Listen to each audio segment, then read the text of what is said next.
Kaya nag-top overhaul tayo na itong Wave 100 na aking tatay. At parang bayuhan to kanina. Grabe ang lagapak ng makina. So ngayon napaandar na natin. Medyo wala pa lang sa timing kasi yung carburetor niya, yung pinaka-air niya nabarahan.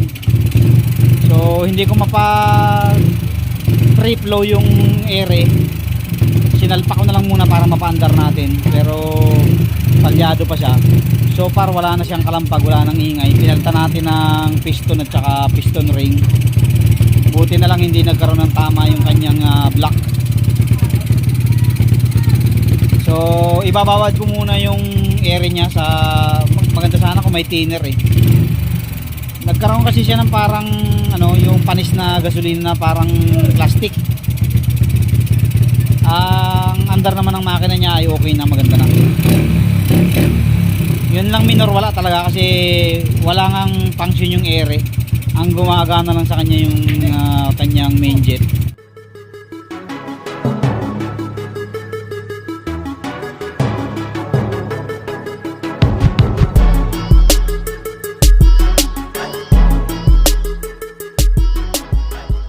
What's up mga karuit, magandang umaga sa inyong lahat. At ito yung pinababad ko kay Philip gabi na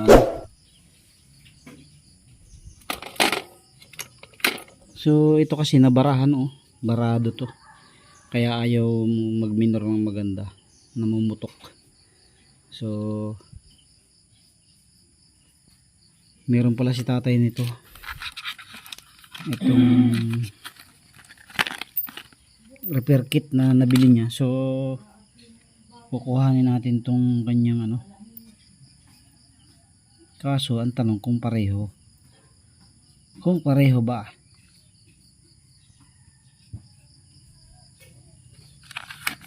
Ano ba nakalagay dito sa box? XRM110 pareho lang to ng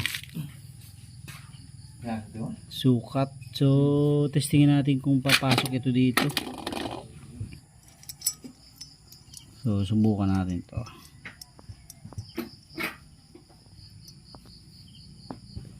Bago, tapos ito main jet.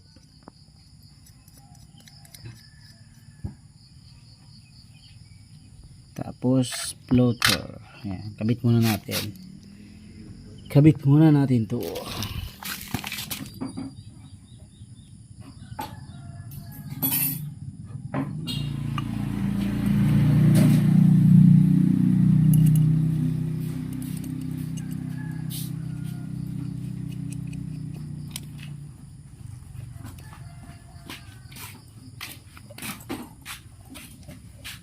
May bukas na kayong tindahan niya yun? Ay, bukas pa daw.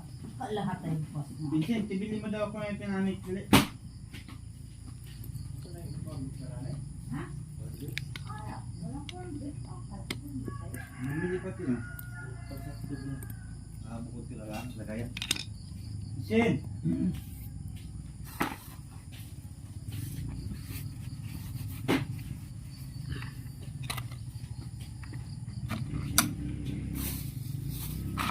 Vincent!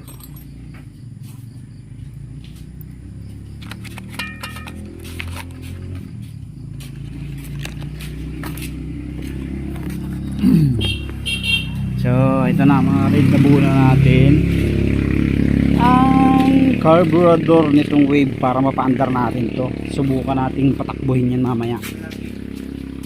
So kuhanin lang natin yung kanyang tornilyo rito kasi wala. Saan kaya nilagay ni Philip? Ayan, kabit muna natin mga kapatid ang ating carburetor. Walang battery din eh. Walang battery.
Susi, naritay. Sige.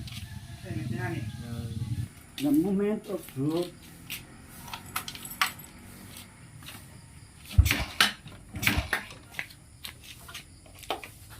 Wala natang kasulig siya.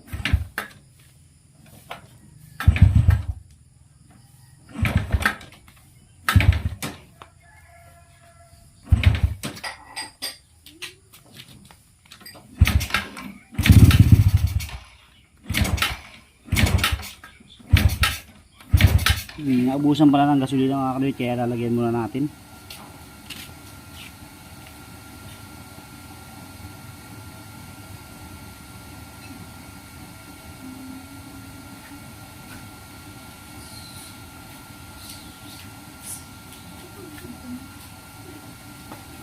Dito ka natin ito ng panyo.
So ayan na mga kadawit, okay na, napa-under na natin at napakaganda ng minor.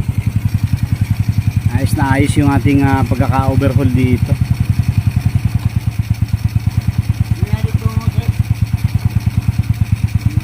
Ayan o, ganda. Walang backfire, so pinalitan kasi natin ng jettings para mas gumanda yung minor. Yung jettings kasi ng minor nito ng secondary jet ay barado. So buti na lang mayroong repair kit si tatay dyan. At ikabit natin, napalitan natin. So ganda oh. So first start niya ngayon na maganda. Ngayong umaga. Wala palang gasolina kaya hindi agad nag-umandar. Tsaka panis na yung gasolina, halos April pa daw to na tambak. April pa ba to na tambak tayo? April pa raw ito natambak eh. So lesson learned sa mga kapwa natin nagmumotor, pag magkakabit kayo ng spark plug, pag tinanggal nyo yung luma, isukat nyo muna dun sa ipapalit nyo. Kasi anong nangyari dito, bumili si tatay ng spark plug, ang naibigay sa kanya pang Wave 125, pang XRM 125, yun ang naisalpak. Eh mahaba siya ng almost o mga 1 cm ang haba na yan ang excess, kaya yun umumpog at umingay. So nung anong nangyari na basag yung nagka-damage yung piston, buti na lang at hindi nasira ang block pati yung head nya. So ang ginawa ko, pinalitan ko ng piston ito. Ganda na oh. So ang problema na lang nito yung gulong kasi na-stack up na. Si Tunin ang bahala dyan. At least nagawa ko na yung aking tungkulin dyan. At meron pa tayong isang mission talaga rito, yung motor kong unang-una dito. Ayan, ito yung plano kong dalhin sa Cavite at aking bubuin ito doon. Kakalansayin ko lang. Inubos mo yung giniling? Yan ang target ko. Hindi na ito napapadyakan kasi nabaha to eh. Hap-hap eh. Ayan oh, tigas na oh. Gusto ko sanang baklasin yung head kaso kulang na ako sa oras. Yun ang dito problema. So gusto kong dalhin yung batalya. Ito lang. Batalya. Tsaka yung hub. Yung ito, wala na to eh. Sira na yan. Subukan natin na buuin ulit yan kung mabubuo pa natin yan. Maganda pang makina yan. Yun nga lang, wala na kasi nag-asikaso kasi wala nang tambay dito na kapatid ko lahat may trabaho na. Si tatay na lang eh, hindi naman niya kaya yan. Ilan ang motor dito. May tricycle pa na inaasikaso. Kaya hindi na talaga naasikaso itong isang to. Itong pinakauna namin na may sidecar. Ako na lang ang mag-aayos yan. Dadalhin natin sa Cavite yan.